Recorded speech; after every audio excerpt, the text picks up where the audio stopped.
In June 2022 I visited Kuala Lumpur for 4 days and I flew there on a Firefly flight and it was rather cheap.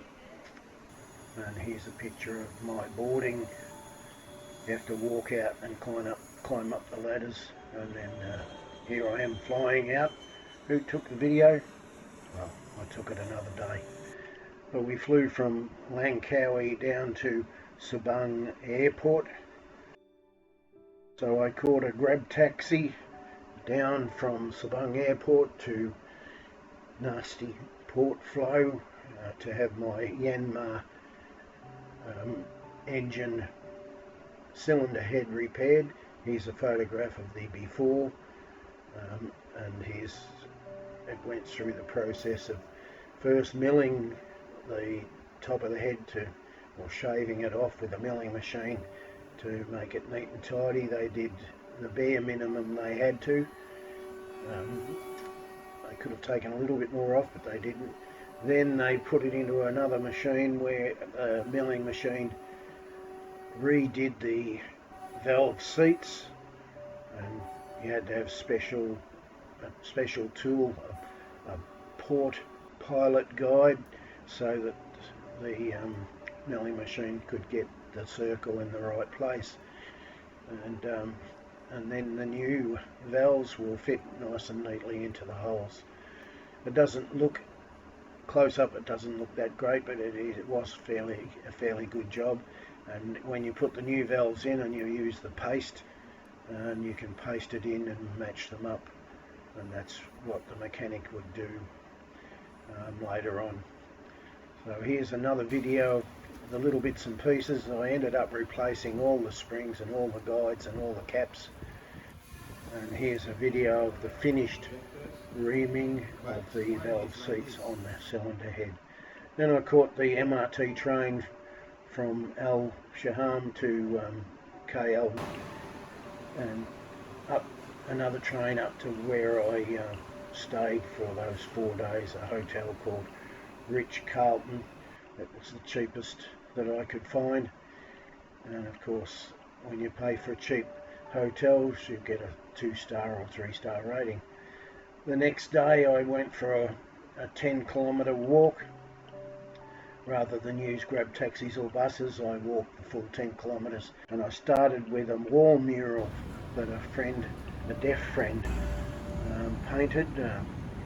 Anwar Lim is a Batik artist who does wall murals, and as you can see, I've turned an ugly wall into a beautiful wall with the multicultural theme of Malaysia.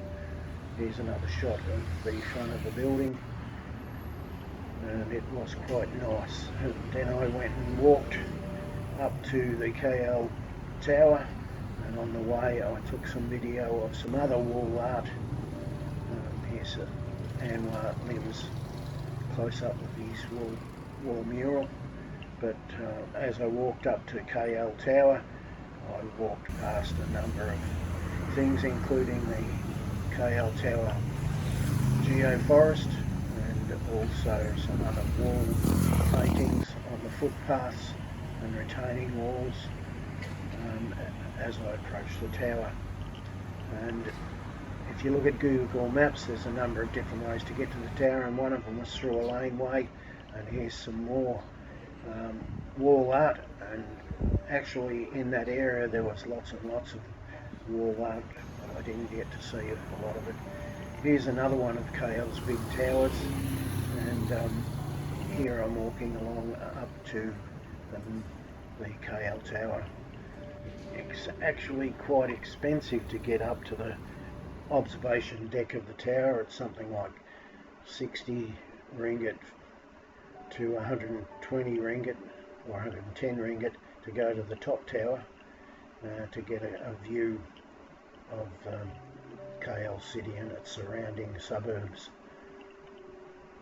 Then when I went down to walk back down into KL shopping centre, I took a video of the tower from the outside, and I had to find the right angle so the sun wouldn't shine in and spoil the picture. Here's a YouTube image of the tower from a distance. I took this photograph when I went to visit friends and had dinner with friends at the Lot, big central KL shopping centre. It's called the Lot, and I've forgotten the name of the restaurant, but it was a lovely meal.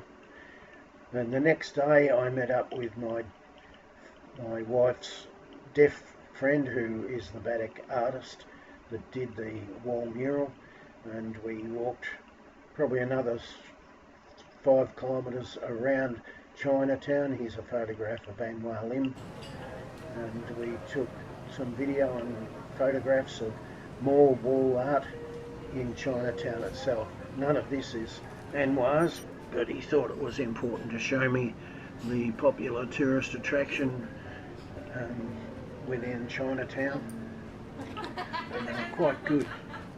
Some of them were really realistic, and others were just good quality wall painting.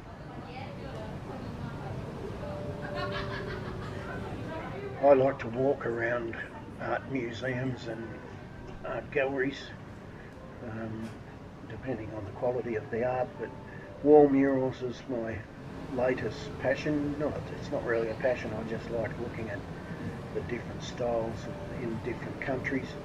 Penang's got a walking tour of wall art, and likewise KL has a lot of wall art, so visiting Chinatown was a must. And then we went and walked the streets to see some of the other wall art.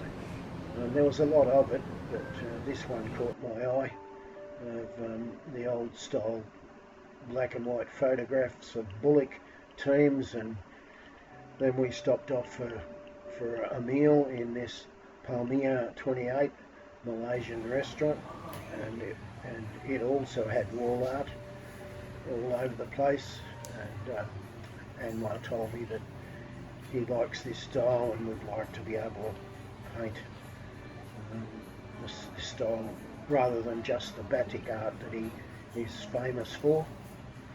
And he took a photograph of me sitting on the swing. Well, actually it's a chair, and the swing is painted on the wall.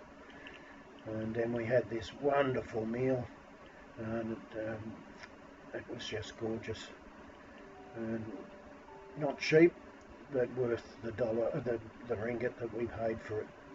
On day 4 I returned to Langkawi, and first I caught the MRT train to KL Central and caught the Sky Park train, which has been running since 2018. Here's a photograph of the train, and it ran much quicker than the other local trains. It was 45 minutes from KL Central up to Sabang International Airport, and of course I caught a domestic flight from Sabang to Langkawi International Airport.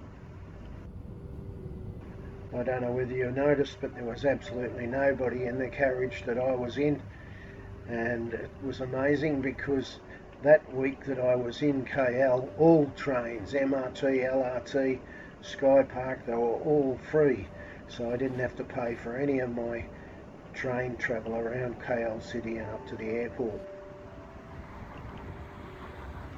This is a video of the Sky Park train station, about 250 metres from the airport. You walk around a sheltered area and up through the overhead walkway. Unfortunately the lift was broken in the overhead walkway. You can see it in the far distance. And then I caught another Firefly flight back to Langkawi, and you had to, and here I am taking a photograph of another flight coming in, a Firefly flight coming into Langkawi itself. Then I caught the Grab taxi from the airport in Langkawi to the Rebak Island Resort terminal, and then caught the ferry across to Rebak Island. So this is the end of another exciting video of my June 2022 4-day visit to Kuala Lumpur. I did the tourist thing and I also had my cylinder head repaired.